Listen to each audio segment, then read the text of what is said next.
Halo anak-anak, apa kabar kalian semua? Semoga dalam keadaan sehat dan tetap semangat dalam belajar ya. Hari ini kita akan mempelajari tentang partisipasi warga negara dalam sistem politik Indonesia. Baik kan anak, kita masih dalam materi bab 3 ya, tentang fungsi dan kewenangan lembaga-lembaga negara yang saat ini kita akan membahas tentang partisipasi warga negara dalam sistem politik Indonesia. Oke, yang pertama ada definisi dan bentuk partisipasi politik. Definisi partisipasi politik salah satunya dikemukakan oleh Verba, yang mengungkapkan bahwa partisipasi politik adalah kegiatan pribadi warga negara yang legal, yang sedikit banyak langsung bertujuan untuk mempengaruhi seleksi pejabat-pejabat negara dan atau tindakan-tindakan yang diambil oleh mereka.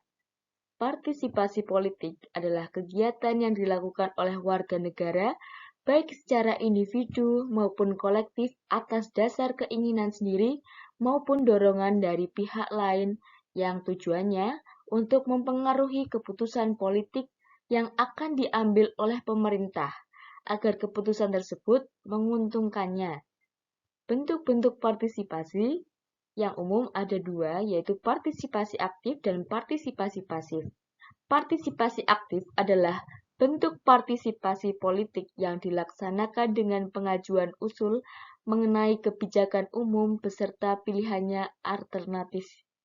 Selain itu, partisipasi politik secara aktif juga dilakukan dengan melakukan kritik serta perbaikan atas berbagai kebijakan yang dibuat pemerintah, membayar pajak, dan ikut serta dalam pemilihan kepala daerah.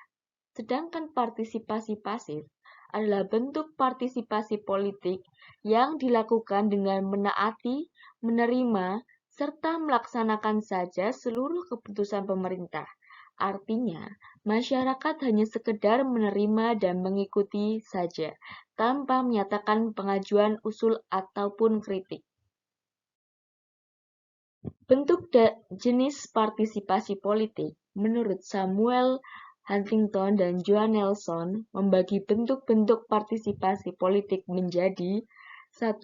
Kegiatan pemilihan, yaitu kegiatan pemberian suara dalam pemilihan umum mencari dana partai, menjadi tim sukses, mencari dukungan bagi calon legislatif atau eksekutif, atau tindakan lain yang berusaha mempengaruhi hasil pemilu.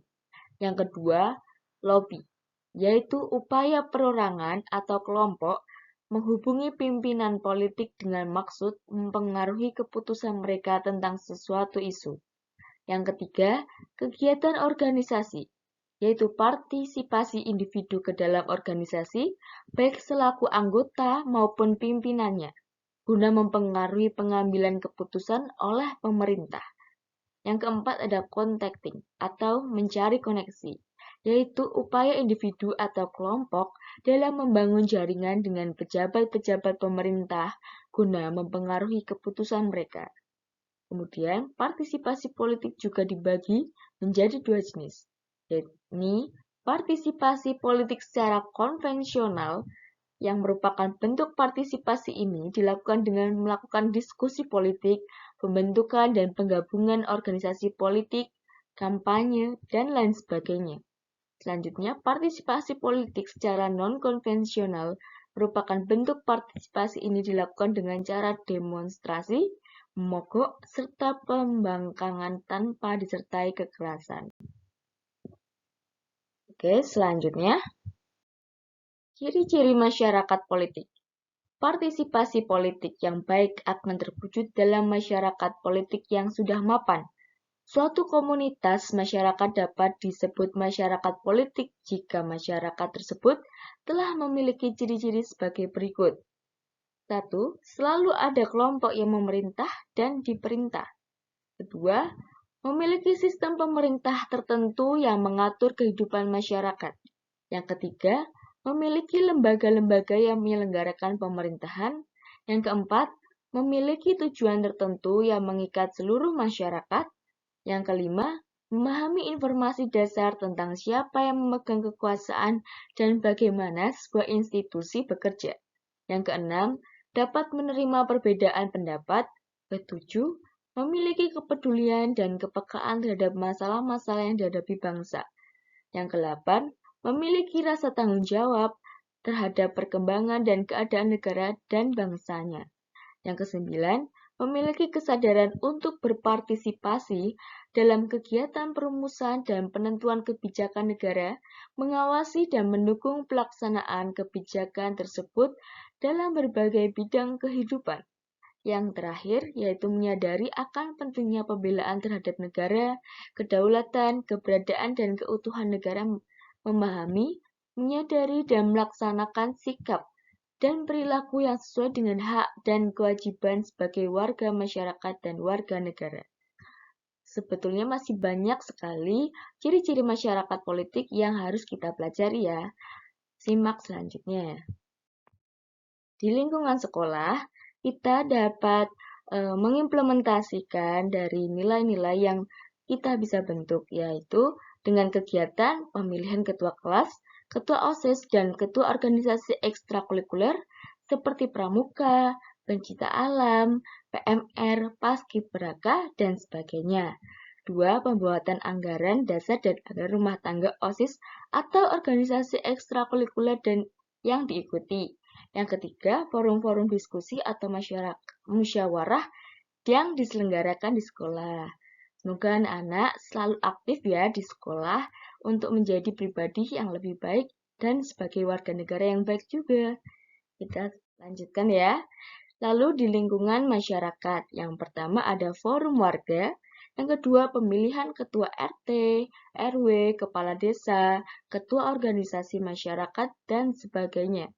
Yang ketiga, pembuatan peraturan yang berupa anggaran dasar dan anggaran rumah tangga bagi organisasi masyarakat, koperasi, RT, RW, LMD, dan sebagainya. Jadi, di lingkungan masyarakat ini sangat berpengaruh bagi partisipasi politik, bagaimana musyawarah, bagaimana kepentingan bersama itu diutamakan, seperti itu, sehingga bisa membuat keputusan bersama dengan adanya musyawarah. Nah, dan kita bisa mengamati bagaimana politik di masyarakat kita. Seperti itu. Oke, baik, kita lanjutkan ya. Lalu di lingkungan negara. Di lingkungan negara ini kita bisa mengimplementasikan dari berbagai sudut pandang. Yang pertama, ada kegiatan pemilihan umum untuk memilih anggota legislatif dan presiden. Yang kedua, pemilihan kepala daerah secara langsung atau namanya pilkada. Yang ketiga ada aksi demonstrasi yang tertib, damai, dan santun.